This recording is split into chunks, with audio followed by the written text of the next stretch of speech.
थाली में जूठा छोड़ना पड़ सकता है आपकी किस्मत पर भारी, अन्न पर भारी और अन्न की बर्बादी आपके लिए बन सकती है आफत। जी हाँ, अन्न की बर्बादी करते हैं तो हो जाए सावधान और बने रहे काल चक्र के साथ।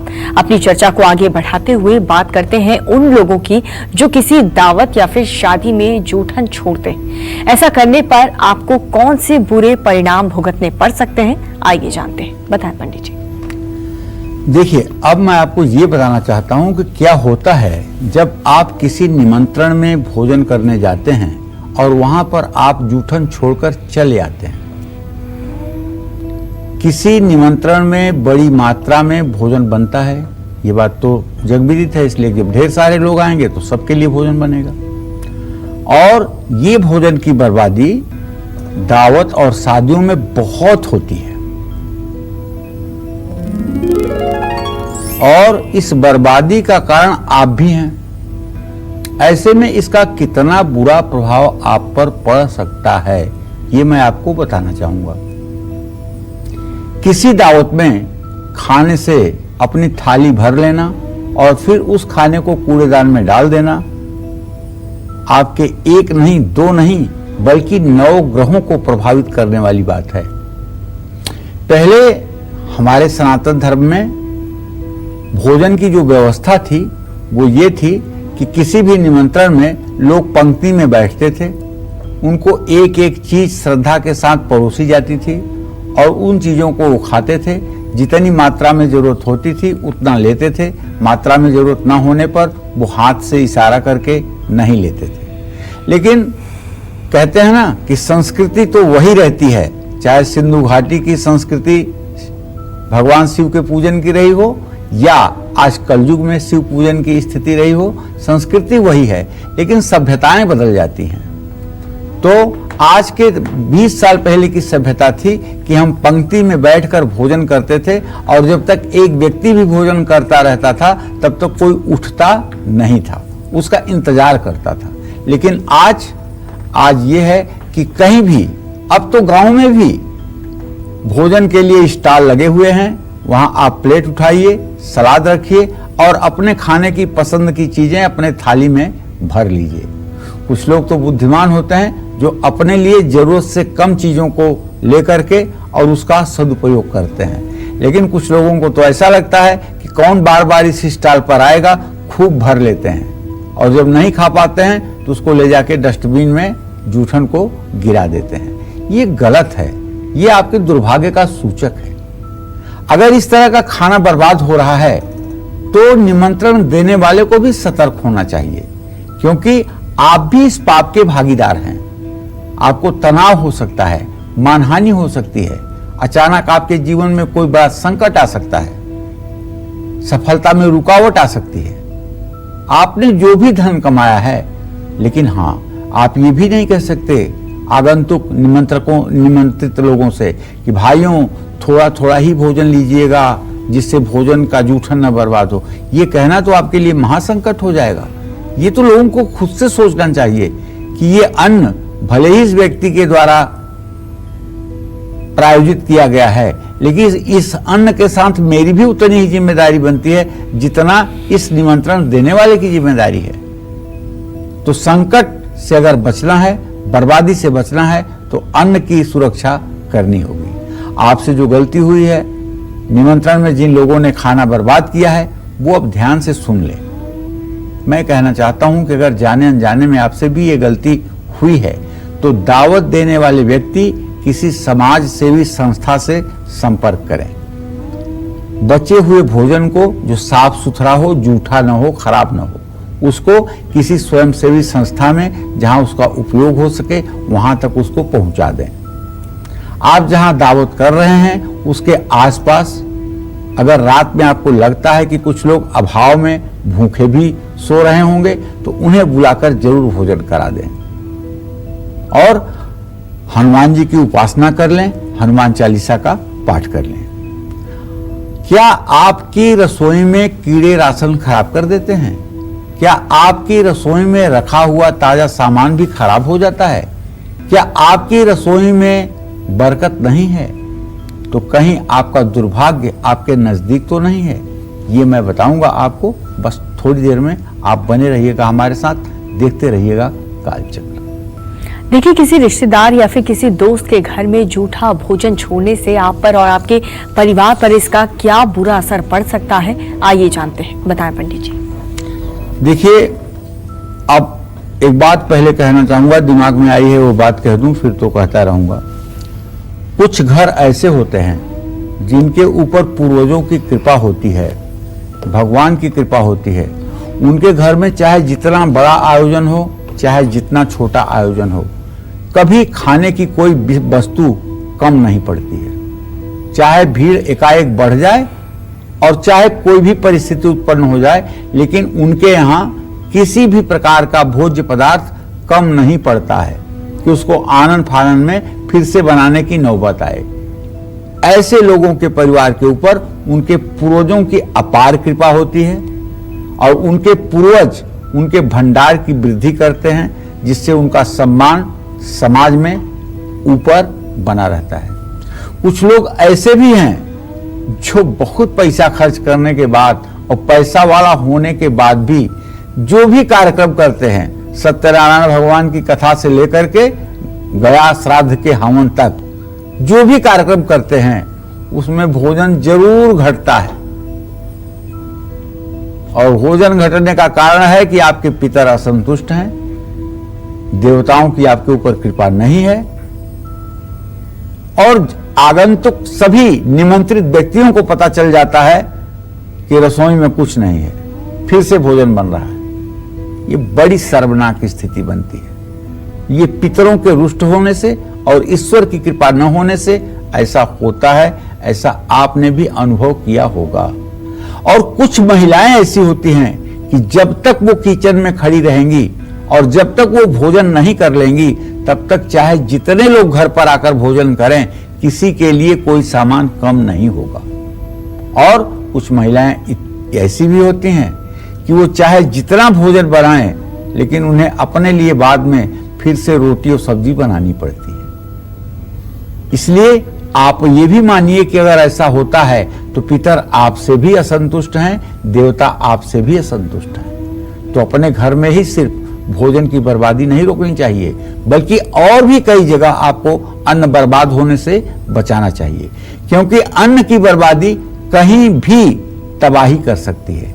किसी रिश्तेदार या किसी दोस्त के घर में जूठा भोजन छोड़ने से आप पर क्या असर पड़ेगा, अब ये भी आपको बताना चाहूंगा। किसी मित्र या रिश्तेदार के घर में अगर आप जूठा भोजन छोड़ते हैं तो इसका आपके रिश्तों पर बुरा असर पड़ेगा। इससे ग्रहों का जो बुरा प्रभाव है वो आपको प्रभावित करेगा, जिससे आपके मान सम्मान में कमी आ सकती है। अगर आप व्यवसायी हैं तो उसमें नुकसान उठाना पड़ सकता है। किसी रिश्तेदार या दोस्त के घर जाकर के जूठा भोजन छोड़ने से और अन्न की बर्बादी करने से लाभ के रास्ते रुक जाते हैं। आपसे अगर ये गलती हो चुकी है तो निवेदन है आपसे कि आप आगे ऐसा ना करें। और अगर आप ये मेरा कार्यक्रम देख रहे हैं तो निश्चित रूप से जब भी आपके आंख के सामने अन्न बर्बाद होता हुआ दिखे तो आप विनम्रता पूर्वक अपने परिवार के उस सदस्य को एक बार समझाने की कोशिश जरूर करें। आपके हाथ से अगर अन्न की बर्बादी हुई है तो भगवान गणेश की हर रोज स्तुति करें और उसके लिए प्रायश्चित करें। जरूरतमंद और भूखे लोगों को भोजन कराएं। गरीब छोटे बच्चों के लिए दूध और फल की व्यवस्था भी करें, इससे प्रायश्चित होगा। क्या आपकी रसोई में कीड़े राशन खराब कर देते हैं? क्या आपकी रसोई में रखा ताजा सामान खराब हो जाता है? क्या आपकी रसोई में बरकत नहीं है? तो कहीं आप अपने दुर्भाग्य के नजदीक तो नहीं हैं? ये सब मैं आज आपसे चर्चा करने वाला हूं, लेकिन आप आज के कार्यक्रम को गंभीरता से लीजिए और अपने परिवार को एक अच्छे सांचे में ढालने की कोशिश करिए। और इस वक्त भारत भूषण पंजाब से हमारे साथ एक कॉलर जुड़ चुके हैं, अपना सवाल पूछिए। प्रणाम पंडित जी। जी सदा सुखी रहिए। पंडित जी, मेरी बेटी है मौली सिंगला जी, उसका डेट ऑफ बर्थ है 8 अगस्त 2005 और मेरा बेटा है चिराग सिंगला, उसका डेट ऑफ बर्थ है 4 फरवरी 2007। जी। मैं उनके भविष्य के बारे में जानना चाहता हूँ, आगे अपने भविष्य में वो किस तरह कामयाब होंगे। चलिए भारत भूषण जी, आपके पुत्री के भविष्य के बारे में चर्चा करना चाहूंगा। उनके सप्तम और द्वितीय भाव का स्वामी शुक्र है और शुक्र और बृहस्पति की स्थिति 6ठी 8वीं है। बेटी के जीवन में अभी से लेकर के आप ये मान के चलिए कि सन 2022 तक कोई चमत्कार नहीं होने वाला है। एक सामान्य जीवन जैसे चल रहा है वैसे ही चलेगा, लेकिन भविष्य अच्छा होगा। बेटे की बात अगर करें तो बेटा अब 13 साल का होकर के 14वें साल में प्रवेश करने जा रहा है और पुत्र भाव का स्वामी आपके बुध है जो इस समय उच्च राशि में है। बेटे को अगर थोड़ा सा भी आपने ठीक परवरिश देने की कोशिश की तो मुझे पूरा विश्वास है कि इसका भविष्य उत्तम नहीं अति उत्तम होगा। ये रेवेन्यू डिपार्टमेंट में या फाइनेंस के डिपार्टमेंट में बहुत अच्छा काम करने वाला होगा और अपने जिम्मेदारियों को ठीक ढंग से निर्वाह करेगा। लेकिन अब आपकी जिम्मेदारी बनती है कि आप इनसे रोज गणेश चालीसा का पाठ सुबह कराएं। अगर आप परिवार के साथ किसी होटल या फिर रेस्टोरेंट में जाकर के खाने की बर्बादी करते हैं तो ऐसा करना आपके लिए कितना हानिकारक हो सकता है, आइए जानते हैं। बताएं पंडित जी। देखिए, हर शनिवार या रविवार को आप अपने परिवार के साथ बाहर घूमने जाते हैं, कभी भी रेस्टोरेंट या होटल में खाना भी खाते हैं। अगर वहां जाकर आप अन्न की बर्बादी कर रहे हैं तो क्या होगा? आप होटल में जाकर के भोजन करते हैं और वहां पर आप जूठन छोड़ते हैं तो आप कहीं ना कहीं अपने जीवन में बहुत बड़े कर्ज को निमंत्रण दे रहे हैं। रिश्तों में कड़वाहट आ सकती है। भोजन करने से पहले भगवान श्री हरि विष्णु का ध्यान जरूर करना चाहिए। मंगलम भगवान विष्णु मंगलम गरुड़ध्वज मंगलम पुंडरीकाक्ष मंगलाय तनोहरि। ओम नाभ्यासिदंतरिक्षं शिषणौ द्यौषम वर्ततः पदभ्याम भूमिर्दिशा स्रोता तथा लोका अकल्पयन्। आंख बंद करके भगवान श्री हरि विष्णु का चतुर्भुज रूप ध्यान करके और अपने अन्न की थाली को ध्यान करके भगवान श्री हरि विष्णु से प्रार्थना करें, हे भगवान श्री हरि विष्णु, इस नैवेद्य को आप स्वीकार करें, यह प्रसाद बन जाए ताकि हम लोगों के सेवन के योग्य हो जाए। तो ज्यों ही आप भगवान श्री हरि विष्णु का अपने हृदय में ध्यान करते हैं त्यों ही आप भीतर बाहर दोनों जगह से पवित्र हो जाते हैं और आपके सामने रखा हुआ साधारण सी रोटी दाल वो महाप्रसाद बन जाता है और वो आपके मन मस्तिष्क को सात्विक बनाने में मदद करता है। आज हर रेस्टोरेंट और होटल आपका ऑर्डर किया हुआ बचा हुआ साफ खाना पैक कर देता है। क्या आपकी रसोई में कीड़े राशन खराब करते हैं? क्या आपकी रसोई में रखा ताजा सामान खराब हो जाता है? क्या आपकी रसोई में बरकत नहीं है? तो ये कहीं दुर्भाग्य को निमंत्रण तो नहीं है? ये सब मैं आपको बताऊंगा बस थोड़ी देर में। अक्सर लोग यात्रा के दौरान बचा हुआ जो खाना है उसे फेंक देते हैं। ऐसा करना इन लोगों के जीवन पर क्या प्रभाव डाल सकता है, आइए जानते हैं। बताएं पंडित जी।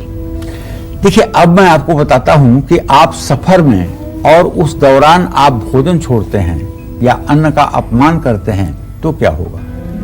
ऐसे बहुत लोगों के साथ हुआ होगा कि यात्रा के दौरान आपने खाना लिया होगा, बचा होगा तो आपने फेंक दिया होगा। और बहुत बार तो ये होता है, क्योंकि हमारा देश तो देश है ना, भारत देश है, लोग घर से ही भोजन की तैयारी करके चलते हैं। वो ट्रेन का भोजन नहीं करते हैं, घर से ही अपनी पूरी सब्जी भुजिया पेड़ा मिठाई नमकीन खीरा अमरूद सब लेके चलते हैं और पूरे ट्रेन में एंजॉय करते हुए जाते हैं। जब उनके यात्रा का अंत होता है ना तो वहां उनका कुछ खाद्य पदार्थ बच जाता है और चूंकि रास्ते में लेकर लोग पूरी ही चलते हैं ज्यादा कर, तो वो खराब होने वाली चीज नहीं है, उसे ले जाकर घर पे यूज भी कर लेते हैं या फिर किसी गाय वगैरह को खिला देते हैं। लेकिन इसमें एक गलती ऐसी मत करिएगा, किसी अनजान अपरिचित व्यक्ति को अपना भोजन अगर आप दे देंगे तो आज एक ऐसी भी टीम सक्रिय है जो भोजन करते ही बेहोश हो जाएंगे, ड्रामा करेंगे बेहोशी का और आपको 10 लोग पकड़ लेंगे कि आपने क्या जहर खिला दिया। तो आपके लिए मुसीबत बन जाएगी, आपको कुछ पैसे देने पड़ेंगे, फिर जाकर के ये मामला ठीक होगा। तो सोच समझ करके परोपकार करिए। परोपकार अच्छी बात है, लेकिन परोपकाराय भवन्ति खतरा, कहीं कहीं परोपकार जो है खतरा भी हो जाता है। जैसे किसी अपरिचित आदमी को, अविश्वसनीय आदमी को आपने लिफ्ट दे दिया, अपने गाड़ी में बैठा लिया और आगे उसके 10 लोग खड़े हैं, वहां पर उसने गाड़ी रोकवा कर आपको लुटवा दिया। तो परोपकार करिए, लेकिन सोच समझ करके देश काल परिस्थिति के अनुसार करिए, कहीं ऐसा ना हो कि परोपकार आपके गले की फांस बन जाए। आप जिस उद्देश्य से यात्रा पर निकले हैं उसमें आपको सफलता नहीं मिलेगी अगर आप अन्न की बर्बादी करेंगे। आपके हाथ से अगर ऐसा हुआ है तो आपको श्री राम कहते हुए प्रायश्चित करना चाहिए। अगली बार यात्रा में खाना बच जाए तो उसे किसी कुत्ते या पशु को जरूर खिलाना चाहिए। क्या आपकी रसोई में कीड़े राशन खराब करते हैं? ये बहुत बार मैं कह चुका हूं, अब इस विषय में भी चर्चा करूंगा।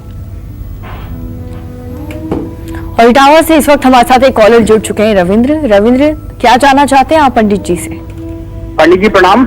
हाँ, सदा सुखी रहिए रविंद्र जी। सर, मेरी बेटी का डेट ऑफ बर्थ 25 अक्टूबर 2001 है सर। जी जी। शाम के 5:41 जी। सर, बेटी का कैरियर कैसा रहेगा और मेरा मकान या सरकारी नौकरी लगेगी क्या? अच्छा, तो देखिए, पहली बात तो ये बताना चाहूंगा, आपने अपने बेटी के करियर के बारे में पूछा है, तो निसंदेह अभी तो वो 19 साल की हो रही है, 23 साल की उम्र में उसको सरकारी नौकरी मिल जाएगी, एकदम ध्रुव सत्य है, और अच्छी नौकरी मिल जाएगी।